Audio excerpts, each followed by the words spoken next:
ಸ್ನೇಹಿತರೆ, ಒಂದ್ ಸಣ್ಣ ಕತೆ. ಒಂದ್ ಟ್ರೈನಲ್ಲಿ ಅಪ್ಪ ಮಗ ಹೋಗ್ತಾ ಇದ್ರು.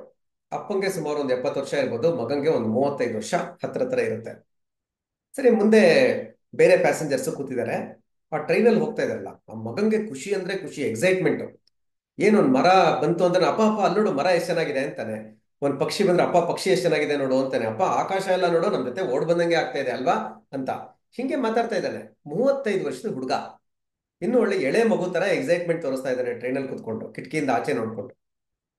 ಸರಿ, ಎದುರುಗಡೆ ಕೂತವ್ರು ಹೇಳಿದ್ರು, ಅಲ್ಲಪ್ಪ ನೀವು 35 ವರ್ಷದ ಮಗ ಒಳ್ಳೆ ಎಳೆ ಮಗು ತರ ಆಡ್ತಾ ಇದ್ದಾನಲ್ಲ, ಈ ತರ ಅವ್ನ್ ಯಾಕೆ ಒಳ್ಳೆ ಡಾಕ್ಟರ್ಗಾರು ತೋರ್ಸಲ್ಲ ನೀವು? ಅಪ್ಪ ಅಂದ, ಹೌದಪ್ಪ, ಡಾಕ್ಟರ್ ತೋರಿಸ್ಕೊಂಡೇ ಬರ್ತಾ ಇದ್ದೀನಿ, ಅದಕ್ಕೆ ಅವ್ನಿಗೆ ಇಷ್ಟೊಂದು ಎಕ್ಸೈಟ್ಮೆಂಟ್. ಅವನಿಗೆ ಹುಟ್ಟಿನಿಂದಲೂ ಕಣ್ಣಿರ್ಲಿಲ್ಲ, ಕುರುಡಾಗಿದ್ದ. ಈಗ ತಾನೇ ಆಪರೇಷನ್ ಮಾಡಿ ಇವತ್ತೇ ಕಣ್ಣು ತೆಗೆದಿದ್ದಾರೆ. ಅವನು ಕಣ್ಣಿಂದ ಪ್ರಪಂಚ ನೋಡ್ತಾ ಇದ್ದಾನೆ.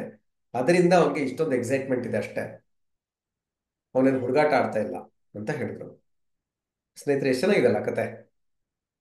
ಅಂದ್ರೆ ಪ್ರತಿಯೊಬ್ಬರ ಜೀವನದ ಹಿಂದೆನೂ ಏನೋ ಒಂದು ಕತೆ ಇರುತ್ತೆ. ಅವರು ಯಾವುದೋ ಒಂದು ರೀತಿ ಇದ್ದಾರೆ, ಈಗ ಯಾವುದೋ ಒಂದು ರೀತಿ ಪ್ರತಿಕ್ರಿಯೆ ಕೊಡ್ತಾ ಇದ್ದಾರೆ, ಆಕ್ಟ್ ಮಾಡ್ತಾ ಇದ್ದಾರೆ ಅಂದ್ರೆ ಅದ್ರ ಹಿಂದೆ ಇನ್ಯಾವುದೋ ಕತೆ ಇದ್ದೇ ಇರುತ್ತೆ, ಅದಕ್ಕೇನು ಕಾರಣ ಇದ್ದೇ ಇರುತ್ತೆ.